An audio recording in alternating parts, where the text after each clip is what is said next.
తో కూడా 2 రోజులుగా మాట్లాడిన తర్వాత నేను ఈరోజు ఈ కుటుంబాన్ని పరామర్శించడానికి ఇక్కడ దాకా వచ్చున్నానండి. క్లియర్గా జరిగినటువంటి సంఘటన అయితే నిజంగా సభ్య సమాజం తలదించుకునేటువంటి విషయంగా జరిగింది. ఇందులో ఒక క్రూరమైనటువంటి హత్యగానే దీన్ని పరిగణిస్తున్నాను. అలాగే ఈ ఇరు వర్గాల్లో జరిగినటువంటి హత్య వల్ల పసిబిడ్డలు, ముక్కు మొహం తెలియనటువంటి పసిబిడ్డలు భవిష్యత్తు అంధకారంగా మారిందన్నమాట మాత్రం 100% వాస్తవం.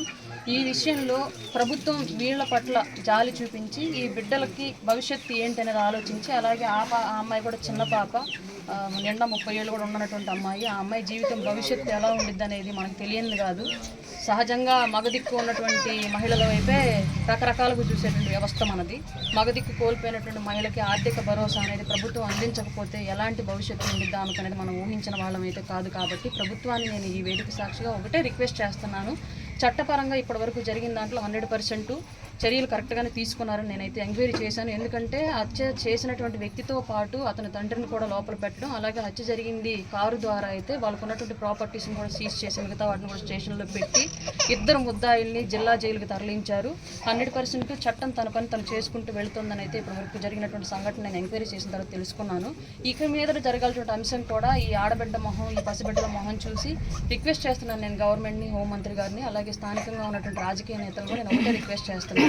పరామర్శలతో ఆగకుండా వాళ్ళ భవిష్యత్తు కోసం ఒక ఆర్థిక భరోసాను అందించాలని మనస్ఫూర్తిగా కోరుకుంటున్నా. అట్లాగే సమాజంలో ఎవరైనా వ్యక్తుల మధ్య జరిగేటువంటి తప్పుని మనం సామాజిక వర్గాలకు ఆపాదించడం సరైనటువంటి విధానం కాదు. ఖచ్చితంగా నేరస్తుడి యొక్క సామాజిక వర్గం, అలాగే బాధితుడి యొక్క సామాజిక వర్గం ఇక్కడ కలిసిమెలిసి ఉంటారని చెప్పేసి నాకు తెలిసింది. ఈ ఇంట్లో పెళ్ళైతే వాళ్ళు వస్తారు, ఆ ఇంట్లో పెళ్ళైతే వీళ్ళు వస్తారు. ఇక్కడ మేజర్ డామినేటింగ్ సామాజిక వర్గం బీసీ అని నేను ఎంక్వైరీ చేశాను. బీసీలో ఒక కమ్యూనిటీ నుంచి ఇక్కడ మేజర్ డామినేటింగ్ కమ్యూనిటీ అని తెలిసింది. ఇక్కడ ఉన్నటువంటి 2 ఈ బాధితుడు అలాగే నేరస్తుడు ఇద్దరు సామాజిక వర్గాలు కూడా ఇక్కడ మైనర్ సామాజిక వర్గంగానే ఉన్నాయి, మైనర్ పాపులేషన్తోనే ఉన్నాయి. క్లియర్లీ ఇదేదో కులాధిపత్యాలతో జరిగిందని చెప్పేసి అయితే నేను విశ్వసించట్లేదు. పూర్తిగా 2 వ్యక్తుల మధ్య జరిగినటువంటి ఇష్యూ, ఒక కుటుంబం రోడ్డున పడింది. వాళ్ళ ఖచ్చితంగా ఈ కుటుంబానికి భరోసా దొరకాలి. దీన్ని రాజకీయ లబ్ధి కోసం లేదంటే సామాజిక వర్గాల లబ్ధి కోసం దయచేసి వాడొద్దు ఎవరు కూడా.